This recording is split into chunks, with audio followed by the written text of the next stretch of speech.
Hello again, welcome to Ikawa Talk episode 7. Today, again, as usual, we are going to have a very special show. We have today Philippe Nyirimihigo, the tallest photographer in town. Hi, Philippe.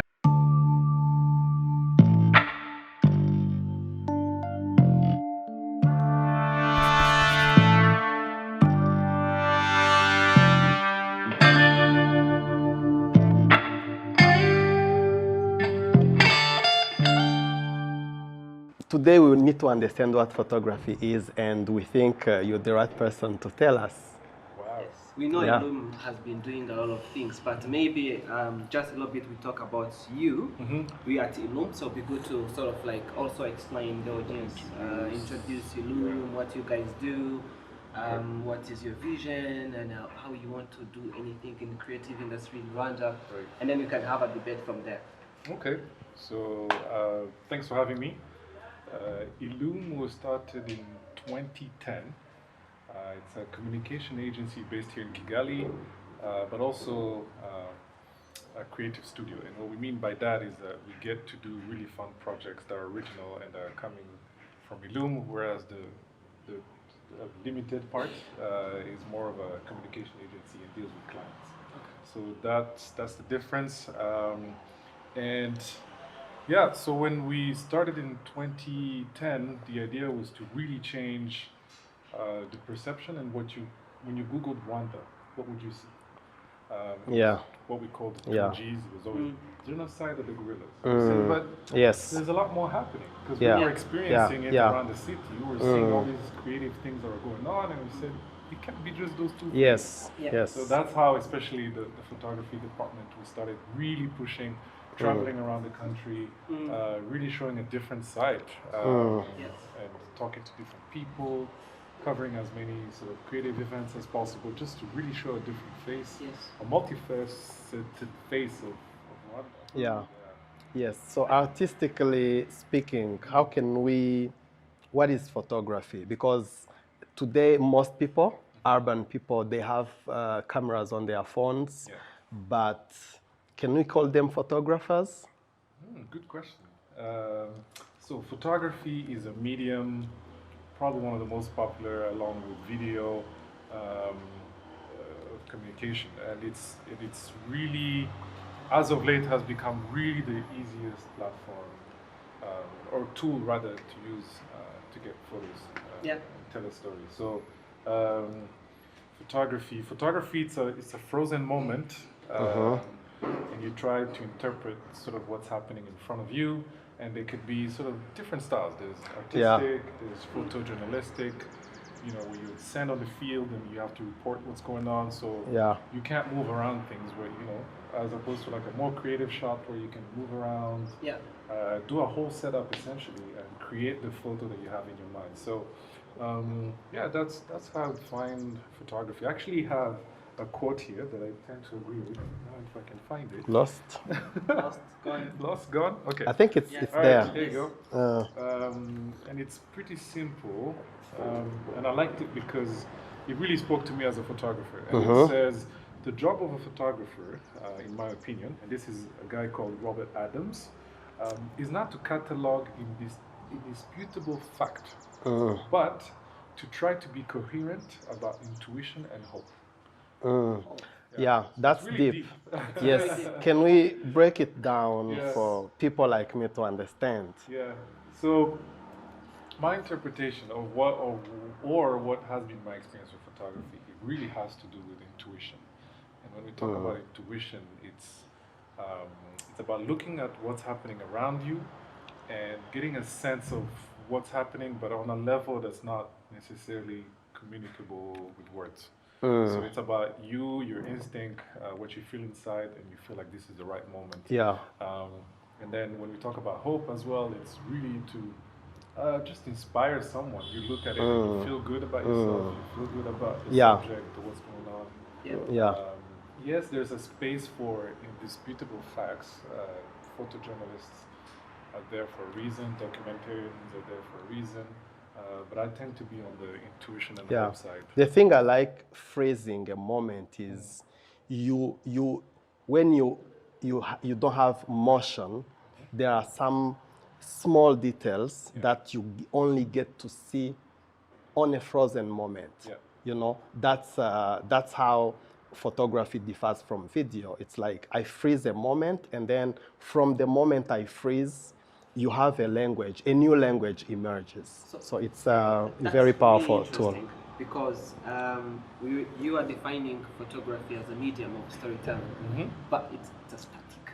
It's static. It's Yeah. static. So Yeah. now, as a photographer, Yeah. how do you make sure that that frozen moment, that static moment, has a story?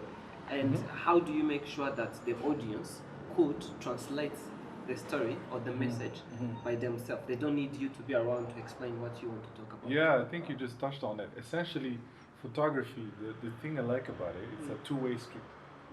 It requires two people. There's the person taking the photo and freezing that moment, and the person looking at it. And it's an interesting dance, because it's like a salsa dance where you're trying to figure out who's leading. Yeah. But essentially, you freeze the moment, and yeah, there is a space for the person who's looking at it to interpret the moment.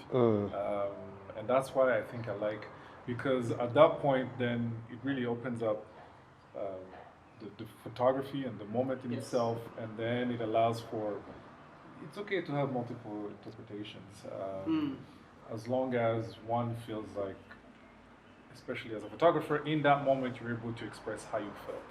Not that confused though, because we are going to talk about, I'm going to ask you a question about your style of photography, but speaking about interpretation. So if you go to do a photo shoot and you are on field A, where like let's say you're in a refugee camp, and you want to tell a story about how those people live, and then instead of me reading the story, I find the picture as just a cool picture.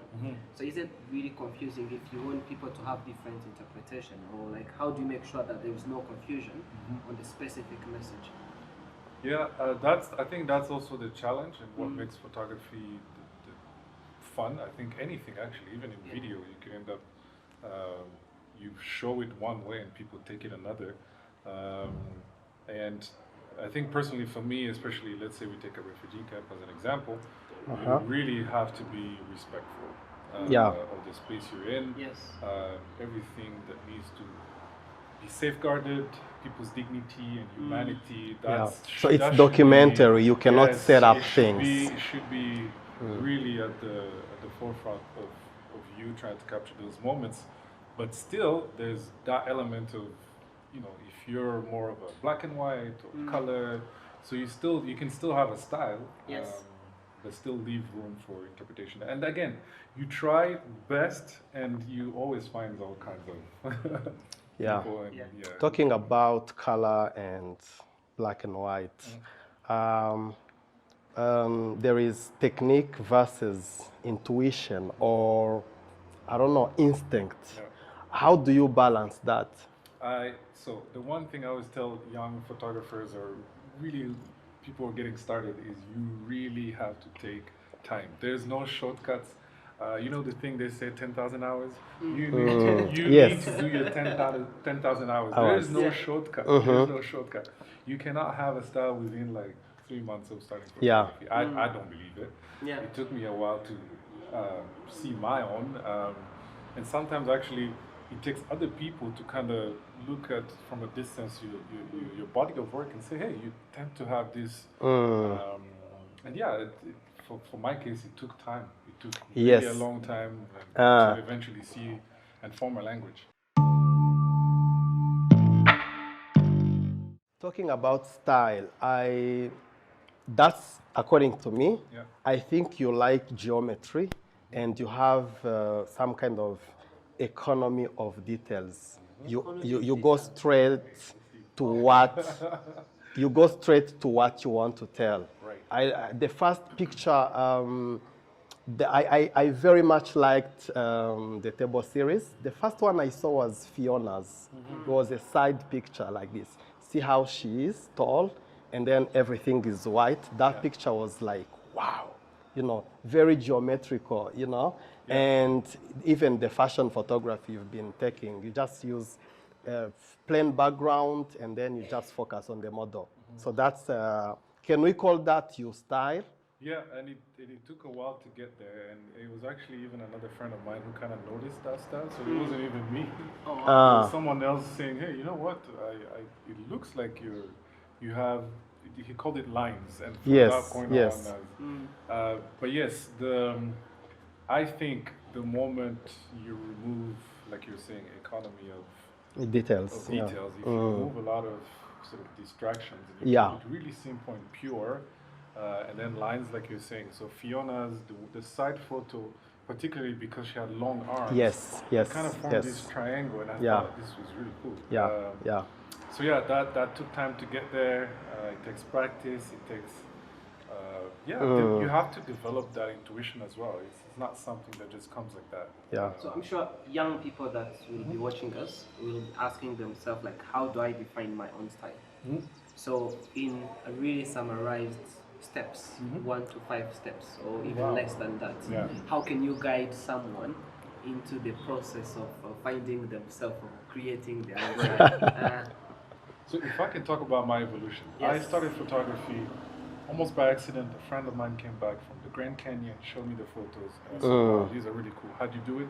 You need a DSLR. Okay, step one. I was able to get it through a loan, a camera, and then step two, always have it on you. I'm telling Yes. you, I was brushing my Yes, teeth. yes. I was getting dressed. I was okay, not driving, but everywhere that you can take the camera, Yeah. take it with you. Because Do you not never leave it know. behind. Exactly. Always take your phone. Always have it on. Step three is also look at other photographers. There's really nothing wrong in exploring and discovering as many different styles as possible. And then, I mean, four, there's no shortcut, like I said, time. Yeah. Eventually, something will get imprinted. You will start liking a certain type of photographers and their style of photography, and then you will find your own work gravitating towards that end. So there's no shortcut. But, Okay.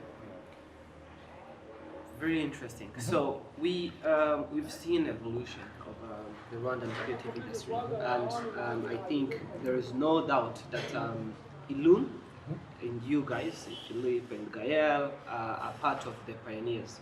So now I just want to come back a little bit to a few initiatives you've been doing, and pretty much more understand.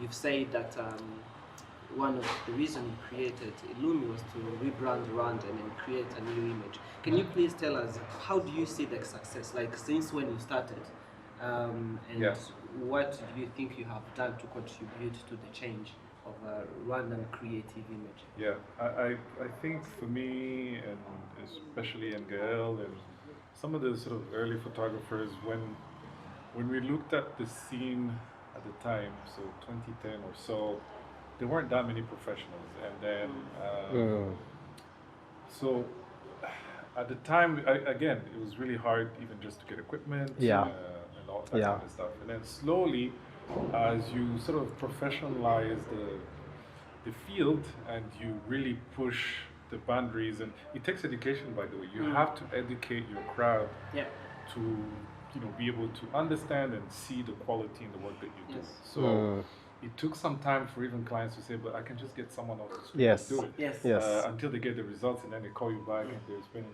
twice the money.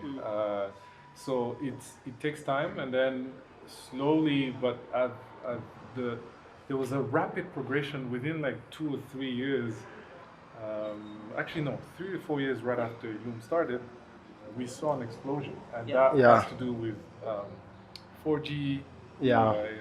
Well, just availability of internet around the country, smartphones, that really fast-tracked the process. Yes. And then as people get more comfortable and more creative, they get flooded with cameras and everyone. And then the style, obviously a lot of it started with advanced photography because at the end of the day, you're trying to make a living, covering weddings. And then now we're starting to see more creative and storytellers. Yes.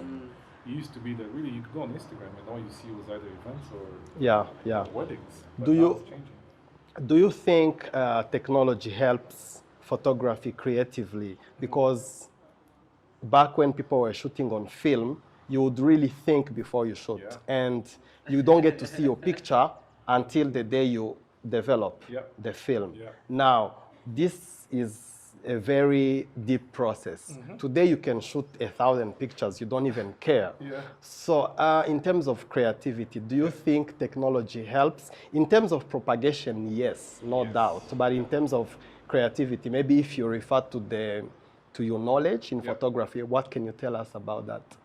That's also, again, a very good question. Yes, technology fast-tracked everyone being able to take photos and whatnot. Does it help photography in general? Not sure, because at the end of the day, I'm at a level now, I won't say how many years later, but I started in 2006, so you can do the math. I'm at a level now where I can see the photo before I take it. So I don't need to take 1,000 photos. Yeah. I can anticipate the moment. Yeah. I'll rely really on my intuition and be able to catch the moment, as it happens or just about. Yeah. So technology, it's a double-edged sword, I find. It makes it easy. It makes it that everyone can just take photos, and then there's a lot of corrections and whatnot. So someone who's watching the two of you guys probably admire all your creativity in a completely different way. So now my question actually now is for both of you guys. How can you mix illustration and photography? And actually, why don't we see this type of creative mixture in Rwanda? Mix. I don't know what you mean by mix, but I use a lot of photo reference when I'm working my own things or client things, because why not use a reference when you have it? I don't need to have it in memory. It's like sometimes you use a reference and then people are like, you are cheating. And then you recall the teachers who would not allow students to use calculators, because what matters is not that you are using a tool, it is the outcome, you see? And okay, for me, I envy photographers because you guys don't have to be judged on the anatomy of your subjects. You see, you guys, nature set up things for you, and we have to deal with all the stuff you deal with. Composition, color, subject, all the stuff. And then plus we have anatomy of the subject, perspective, things we have to build. So illustration is a headache, man. Do you ever get reference? Illustration is a looking back now, I can say that, for example, Pinterest played a big role into my photography. And like you were saying, referencing, I've saved a lot of graphic design material, illustration, and I get inspired from them. So I believe that my brain is recording it unconsciously, like you were saying. So I'm always putting stuff on my Pinterest, and then it translates into photos later on. I think at one time, you don't even recall what type of imagery inspires you. You consume everything. I like good pictures, good drawings, good paintings. I see it as one thing, you know? If you don't follow Philippe on Pinterest, you should. His boards are really okay. And then Now I know. Now I know. It's like a mixture of language and different boards. It's really cool. Now I know.